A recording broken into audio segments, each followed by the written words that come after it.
Assalamualaikum warahmatullahi wabarakatuh. Ketemu lagi dengan saya Devi Juliani, guru bidang studi Pendidikan Pancasila dan Kewarganegaraan di SMA Islam An-Nizam Medan. Nah, apa kabarnya nih semua seluruh peserta didik di Indonesia?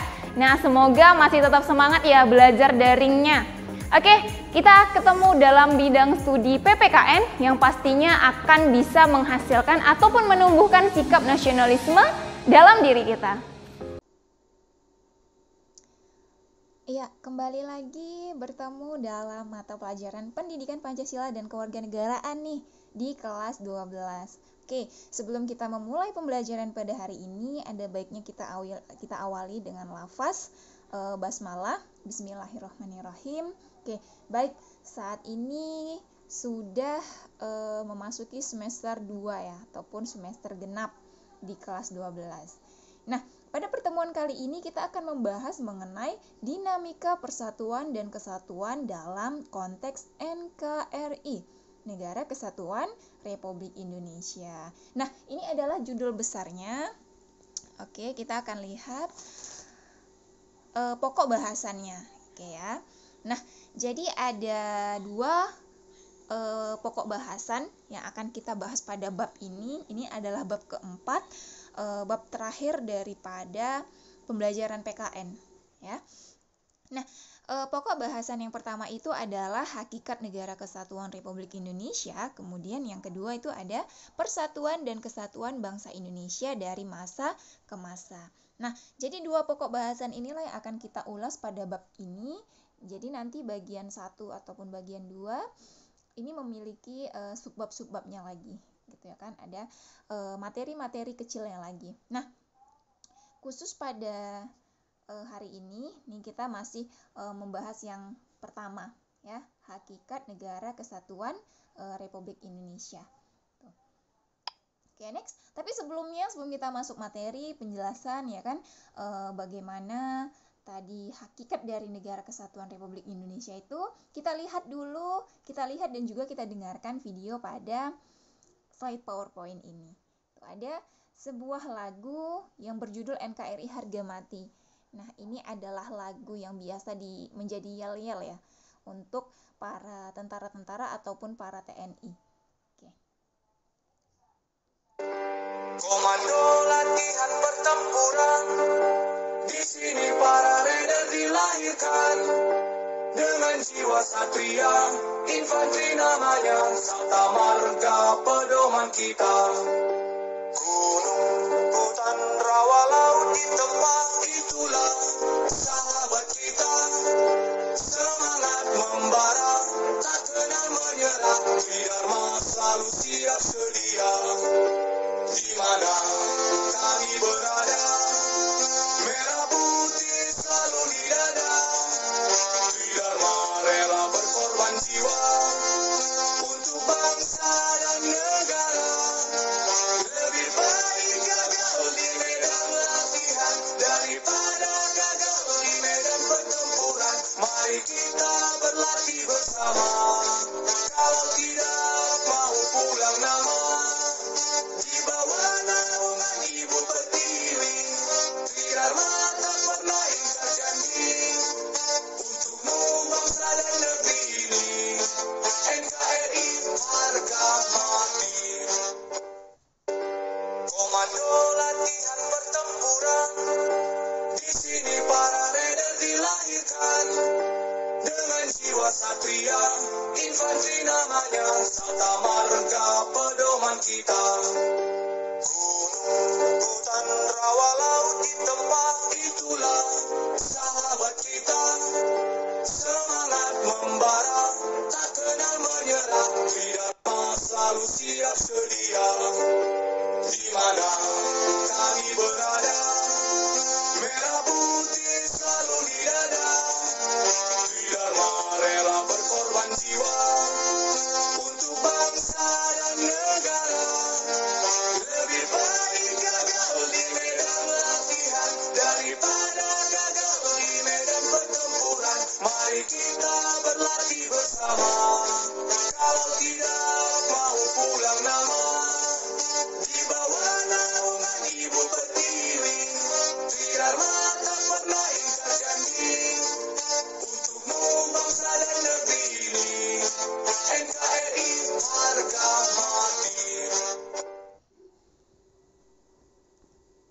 ya. Oke. Nah, itulah dianya lagu. Sebenarnya untuk versi lagu NKRI Harga Mati ini ada banyak gitu ya kan. Ada ini kalau versinya para angkatan ya, TNI salah satunya gitu. Nanti ada versi yang lain lagi, versi Iwan Fals kemudian gitu ya. Nah, jadi dari lagu ini setidaknya kita ambil apa ya, sebuah hikmah ya, ataupun kita petik sebuah hikmah dari lagu ini, bahwa segitu pentingnya kita harus menjaga yang namanya kesatuan dan juga persatuan NKRI ini. Itu karena untuk membentuk satu negara ini, untuk kita terlepas dari penjajahan, belenggu penjajahan itu tidak mudah gitu ya kan. Nah, jadi hari ini ketika kita membahas tentang dinamika persatuan dan juga kesatuan dalam konteks NKRI, harapannya adalah kita bisa menjadi pribadi yang sama-sama menjaga persatuan dan kesatuan itu gitu ya. Kita tahu para TNI gitu ya kan. Nah, ini mereka adalah orang-orang yang memang memiliki tugas besar dalam menjaga NKRI. Tapi bukan berarti hanya tugas daripada para angkatan-angkatan ini saja gitu. Tapi kita sebagai warga negara juga memiliki hak dan tanggung jawab untuk menjaga persatuan dan kesatuan tersebut. Nah, masih ingat kan pembelajaran PKN di semester lalu ataupun di semester ganjil, bagaimana hak dan juga kewajiban kita sebagai warga negara. Tuh, salah satunya adalah menjaga kesatuan dan persatuan dari NKRI ini. Oke, nah tadi kita sudah mendengarkan lagu NKRI Harga Mati ya. Nah, sekarang kita lihat gambar ini. Nah, masih sama, judulnya adalah NKRI Harga Mati. Kemudian ada burung Garuda, kemudian ada bendera kita gitu ya kan. Nah, jadi memang inilah NKRI gitu. Inilah negara kita yang harus kita jaga dan juga kita pertahankan. Nah, oke, selanjutnya kita masuk nih kepada materi yang pertama, konsep negara kesatuan. Nah, ini adalah masih bagian daripada hakikat negara kesatuan Republik Indonesia tadi. Nah, bagian satunya adalah konsep negara kesatuan atau unitarisme. Nah, jadi istilah negara kesatuan ini kan sudah sangat sering kita dengar gitu ya kan, bahkan sudah sangat populer lah dari sejak SD kita sudah paham, maksudnya sudah pernah mendengar lah gitu ya kan, setidaknya belum paham tapi sudah sering mendengar tentang NKRI, Negara Kesatuan Republik Indonesia, karena memang bentuk negara kita ya negara kesatuan gitu. Jadi istilah negara kesatuan ini sebenarnya sudah tertanam dalam pola pikir kita sebagai warga negara Indonesia. Nah, akan tetapi kita sebagai warga negara sudah paham dan sudah tahukah makna ataupun makna dan juga karakteristik negara kesatuan itu? Gitu. Apa-apa saja kemudian maknanya dan juga karakteristik dari negara kesatuan itu? Tuh. Ya. Nah, kalau menurut C.F. Strong, jadi C.F. Strong ini menulis di dalam bukunya yang berjudul A History of Modern Political Constitution, itu yang diterbitkan pada tahun 1963 pada halaman 84. Dia mengatakan bahwa negara kesatuan adalah bentuk negara di mana wewenang legislatif tertinggi itu dipusatkan dalam suatu badan legislatif nasional. Kekuasaan negara dipegang oleh pemerintah pusat. Kemudian pemerintah pusat ini dapat menyerahkan sebagian kekuasaannya kepada daerah berdasarkan hak otonomi. Tetapi pada tahap terakhir kekuasaan tetap berada di tangan pemerintah pusat. Seperti itu. Nah, pendapat si C.F. Strong ini tadi dapat dimaknai bahwa negara kesatuan adalah negara bersusun tunggal. Maksudnya apa? Yakni kekuasaan untuk mengatur seluruh daerahnya ada di tangan pemerintah pusat. Nah, ingat, ada di tangan pemerintah pusat. Pemerintah pusat memegang kedaulatan sepenuhnya, baik ke dalam maupun keluar. Nah, di sini maksudnya ke dalam ini baik di dalam negeri ataupun keluar negeri gitu ya. Hubungan antara pemerintah pusat dengan rakyat dan daerahnya dapat dijalankan secara langsung. Nah, kalau kita di Indonesia, pemerintah pusatnya itu berada di presiden gitu ya kan. Kemudian ada lagi bawahan-bawahannya. Kemudian ada pemerintah daerah, lalu baru kemudian sampai kepada rakyat. Seperti itu. Nah, dalam negara kesatuan hanya ada satu konstitusi, yakni satu kepala negara, satu dewan menteri ataupun kabinet, dan satu parlemen. Demikian pula dengan pemerintahan, yaitu pemerintahan pusat lah yang memegang wewenang tertinggi dalam segala aspek pemerintahan. Nah, jadi hanya ada satu kepala negara. Ingat, negara kesatuan itu hanya ada satu konstitusi, satu kepala negara, satu dewan menteri ataupun kabinet, dan satu parlemen. Nah, di Indonesia hanya ada satu, ya kan, presidennya, kepala negaranya. Nah, kemudian wakil, gitu ya kan. Tidak pernah kita memiliki dua presiden sekaligus dalam waktu yang bersamaan. Nah, itu makna ataupun arti daripada negara kesatuan itu tadi. Oke, kita next.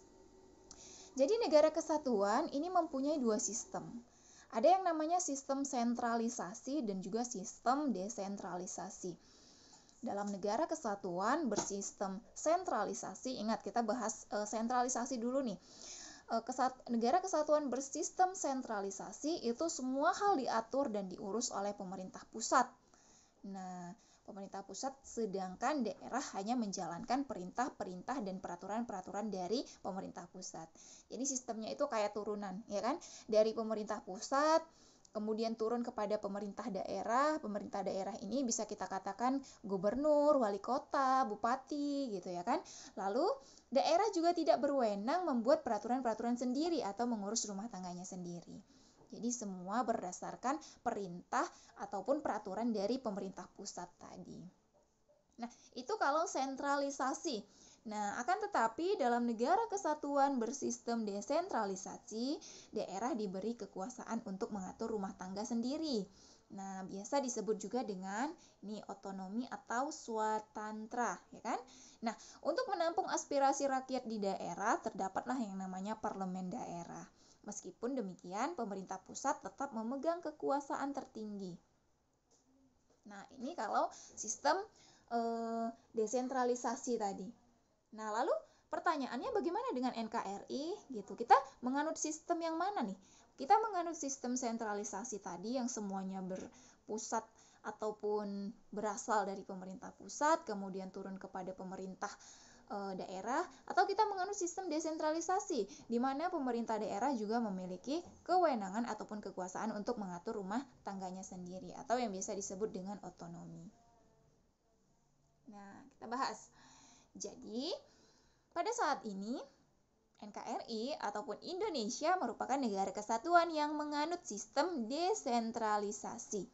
Oke, tadi desentralisasi itu pemerintah daerah memiliki wewenang untuk membuat otonomi daerah sendiri, ya kan? Kalau sentralisasi tadi kan dianya semua itu berasal dari pemerintah pusat. Nah, kalau kita ini menganut sistem desentralisasi melalui mekanisme otonomi daerah. Dengan sistem ini, pemerintah pusat memberikan sebagian kewenangan pemerintahan kepada daerah otonom. Nah, daerah otonom itu tadi seperti yang sudah saya sebutkan, provinsi dan kabupaten kota, yang pastinya dipimpin oleh seorang gubernur ataupun wali kota. Itu ya kan? Akan tetapi ada kewenangan yang tidak diberikan kepada daerah otonom, yaitu kewenangan dalam bidang politik, kemudian luar negeri, agama, justisi, pertahanan, keamanan, moneter, dan fiskal nasional. Nah, walaupun kita menganut sistem desentralisasi ini tadi, di mana pemerintah daerah memiliki kewenangan ataupun memiliki kekuasaan untuk menentukan sendiri, gitu ya kan, peraturan-peraturan di daerah, tetapi tetap ada beberapa hal yang tidak dapat diberikan kewenangannya oleh pemerintah pusat. Seperti mana tadi? Politik, kemudian luar negeri, agama, justisi, pertahanan, keamanan, moneter, dan fiskal nasional. Jadi, di luar daripada ini daerah memiliki kewenangan untuk membuat kebijakannya sendiri. Oke, sampai sini paham ya? Kita lanjut. Nah, negara kesatuan sering juga nih disebut sebagai negara unitaris, gitu ya kan, atau unity, yaitu negara tunggal.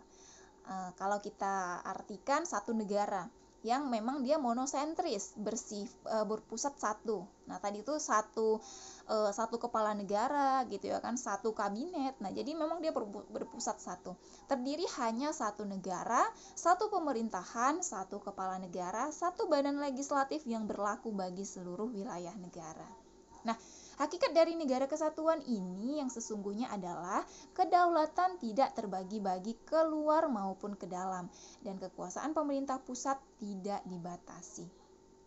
Nah, jadi kita tadi kan membahas nih bagaimana dinamika persatuan dan kesatuan. Jadi maka di awal ini kita bahas dulu konsep negara kesatuan ini. Kan kita bahas NKRI seperti apa, tapi kita nggak paham NKRI itu apa sih, ya kan? Negara Kesatuan Republik Indonesia itu apa, maknanya apa, kemudian karakteristiknya seperti apa. Nah, maka di awal ini kita dudukkan dulu bagaimana konsep daripada negara kesatuan itu sendiri. Oke? Ini materi kita pada pertemuan pertama di semester di semester genap ya. Nah, yang akan kita lanjutkan next pada minggu depan itu dengan judul karakteristik negara kesatuan Republik Indonesia. Oke, semoga bermanfaat dan semoga paham dengan penjelasan dari saya. Kita akhiri pembelajaran pada hari ini dengan lafaz hamdalah. Alhamdulillahirabbil alamin. Wassalamualaikum warahmatullahi wabarakatuh. Sampai ketemu pada video-video pembelajaran selanjutnya. Demikian video pembelajaran kita hari ini. Sampai jumpa pada video-video pembelajaran selanjutnya. Dan jangan lupa, kalau video pembelajaran ini bermanfaat untuk kamu, silahkan di-like, komen, dan juga share video ini. SMA Islam An-Nizam Medan, unggul, cerdas, islami. Wassalamualaikum warahmatullahi wabarakatuh.